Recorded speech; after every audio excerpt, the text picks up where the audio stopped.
Student आज हम शुरू कर रहे हैं इसके चैप्टर नंबर 8 को। आगे देखेंगे, पेज नंबर है 147। Role of nitrogen and magnesium. Plant gets nitrogen in the form of nitrates. Nitrogen is a major component of protein, hormones, chlorophyll, vitamins and enzyme essential for plant life. तो student यहाँ पे आप इसको देख सकते हैं कि नाइट्रोजन किस किस चीज़ का कंपोनेंट है। तो ये हम पहले यहाँ पे भी पढ़ चुके हैं, टेबल में भी, ठीक है। तो आप इसको बुलेट्स में लिख सकते हैं कि nitrogen is a major component of number 1 protein, number 2 hormones, number 3 chlorophyll, vitamins and इस ऐसे 4 5 आपके आ जाएंगे। Nitrogen metabolism is major factor in stem and leaf growth. तो नाइट्रोजन की जो तोड़ फोड़ है और वो क्यों ज़रूरी है कि जो मेजर फैक्टर है स्टेम और लीफ ग्रोथ के लिए। Too much nitrogen can delay flowering and fruiting. Deficiencies of nitrogen can reduce yields, cause yellowing of the leaves and stunt growth, यानी रुकी हुई ग्रोथ हो, बहुत कम जो स्लो चल रही हो। तो स्टूडेंट यहाँ पे नाइट्रोजन की अहमियत को हम देखते हैं कि नाइट्रोजन सबसे पहले तो किस लिए ज़रूरी, नंबर 1 इंपॉर्टेंट कंपोनेंट है प्रोटीन का, इसलिए ज़रूरी है। हार्मोन्स हैं उसके लिए भी ज़रूरी है, क्लोरोफिल है, विटामिन्स हैं and enzyme essential for the plant life. और फिर हम कहते हैं कि नाइट्रोजन मेटाबॉलिज्म मेजर फैक्टर है कहाँ पे, स्टेम और लीफ ग्रोथ के लिए। और वो कैसे कि अगर बहुत ज़्यादा नाइट्रोजन होगी, प्लांट बॉडी को अवेलेबल होगी या मिलेगी, तो फिर क्या होगा कि इससे फ्लावरिंग और फ्रूटिंग डिले हो जाएगी, यानी बाद में आएगी, जल्दी फ्लावरिंग नहीं आएगी।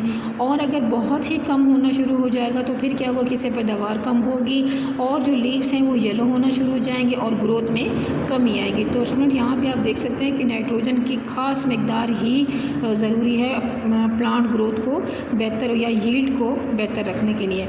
अगले हमारे पास जो एलिमेंट है magnesium is a structural component of chlorophyll molecule. Chlorophyll का जो मॉलिक्यूल है ये इसके स्ट्रक्चर में, जैसे स्टूडेंट्स हम लोग केमिस्ट्री में स्ट्रक्चरल फार्मूला, तो वहाँ पे जो मैग्नीशियम है वो क्लोरोफिल का कोई अगर मॉलिक्यूल है तो वो इसके स्ट्रक्चरल फार्मूले में ही आता है ये element, and is necessary for functioning of the plant enzymes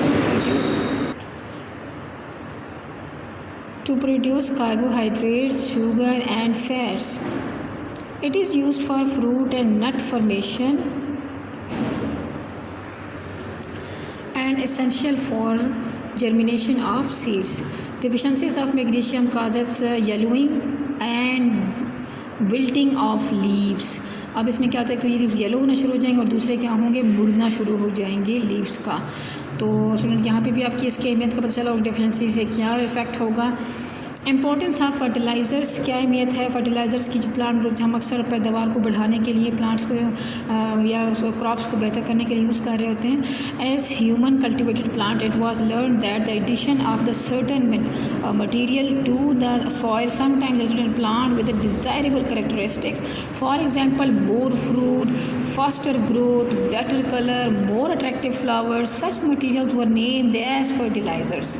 तो उन मटीरियल को फिर फर्टिलाइज़र्स का नाम दिया गया जिनको ये देखे जाना कि अगर वो सॉइल में ज़्यादा कर दिए जाएँ तो जो पौधों के साथ हम डिज़ायरेबल कैरेक्टरिस्टिक चाहते हैं, जो हम चाहते हैं कि वो खसूसियात हों, तो वो फिर उससे होती हैं, तो उन्हें फर्टिलाइज़र का नाम दिया गया.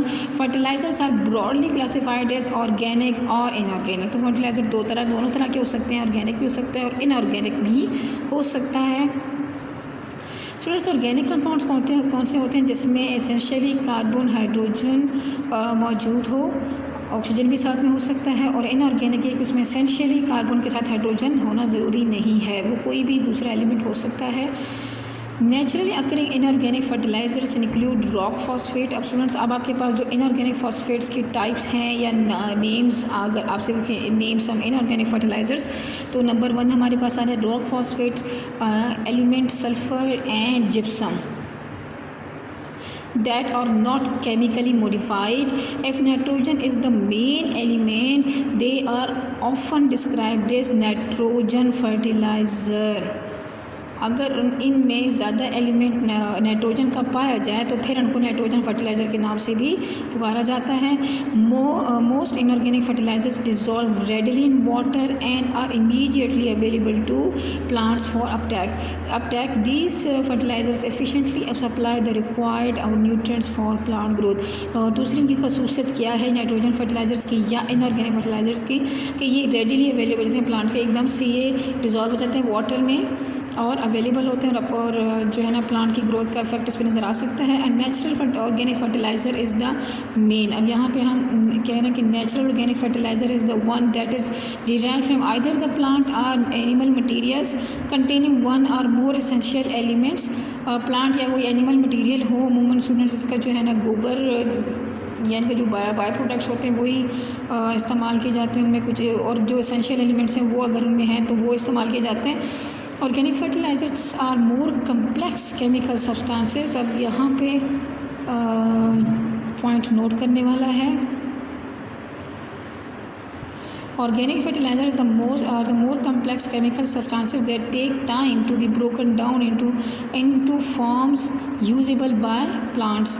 They have less salts so their larger amount can be applied without injury to plant roots. However, their excessive amount can cause environmental degradation due to nitrate leaching or runoff soluble organic compounds.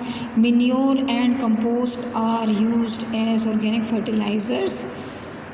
Student अब यहाँ पे बताया गया है कि जो organic fertiliser है, जो नेचुरल ऑर्गेनिक फर्टिलाइज़र है, उसमें क्या होता है कि साल्ट बहुत कम होता है, इस वजह से जो प्लांट रूट्स की इंजरी नहीं हो पाती। स्टूडेंट आपको पता है जहाँ पे साल्ट ज़्यादा होगा तो जो सेल्स होते हैं वो बर्स्ट हो जाते हैं, फटते हैं, लेकिन ऑर्गेनिक साल्ट में क्या होता है कि वो उसमें साल्ट का लेवल बहुत कम होता है तो ये ज़्यादा नुकसानदेह नहीं होता, लेकिन ये ब्रोकन डाउन होने का प्रोसेस का स्लो है। इसका रेडीली अवेलेबल होगा और ये ब्रोकन डाउन में टाइम रहेगा।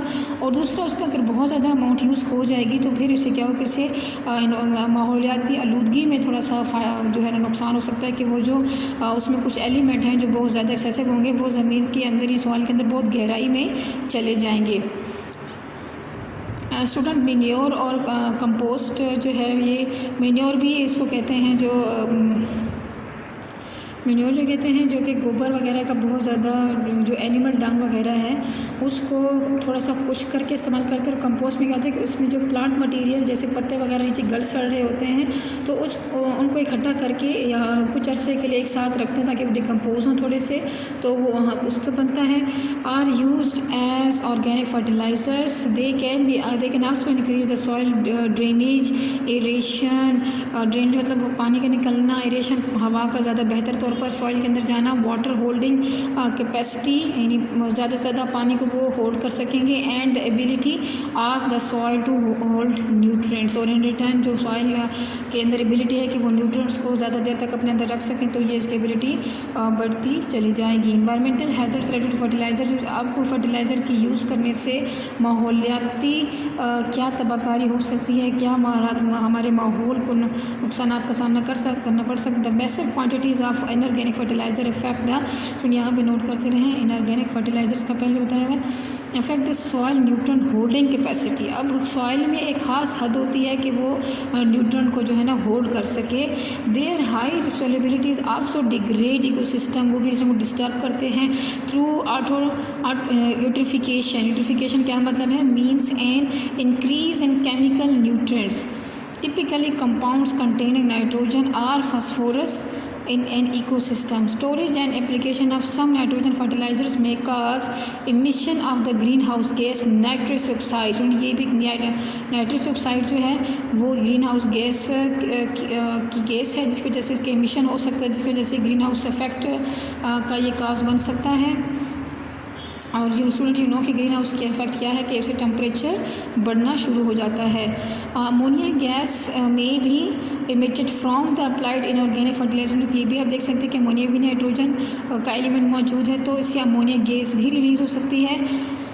This extra ammonia can also increase the soil acidity. तो इससे तेज़ाबियत जो सॉइल की वो बढ़ जाएगी। Excessive nitrogen fertilisers can lead to pest problems by increasing their reproduction rate, जो पेस्ट होते हैं जो कि क्रॉप्स को लग जाते हैं और कीड़े मकोड़े तो उनकी रिप्रोडक्शन रेट बहुत ज़्यादा फिर बढ़ जाएगी, इनकी तादाद बढ़ जाएगी। For this reason it is recommended that the nutrient content of the soil and the nutrient requirement of the crops are carefully balanced with the application of inorganic fertiliser. मतलब जब इनऑर्गेनिक फर्टिलाइज़र अगर use करना चाहते भी हैं तो उसको पहले ये इसीलिए तो सॉइल का टेस्ट किया जाता है ताकि पता चले कि कितनी न्यूट्रिएंट्स की कमी है या क्या ज़रूरत है प्लांट और क्रॉप्स आप कौन सी फसल उगाना चाहते हैं, तो उनकी रिक्वायरमेंट को देखकर फिर जो है ना ये फैसला करना पड़ता है कि आपको कौन सा जो है ना इनऑर्गेनिक फर्टिलाइज़र यूज़ करना है। स्टूडेंट आज के लिए इतना ही, कल इंशाल्लाह हम नेक्स्ट टॉपिक चलाएंगे। अपने जो भी हमने पढ़ा इसको अच्छे से समझना है, उसको याद करना है। अल्लाह हाफ़िज़, साथ साथ लिखते भी रहें।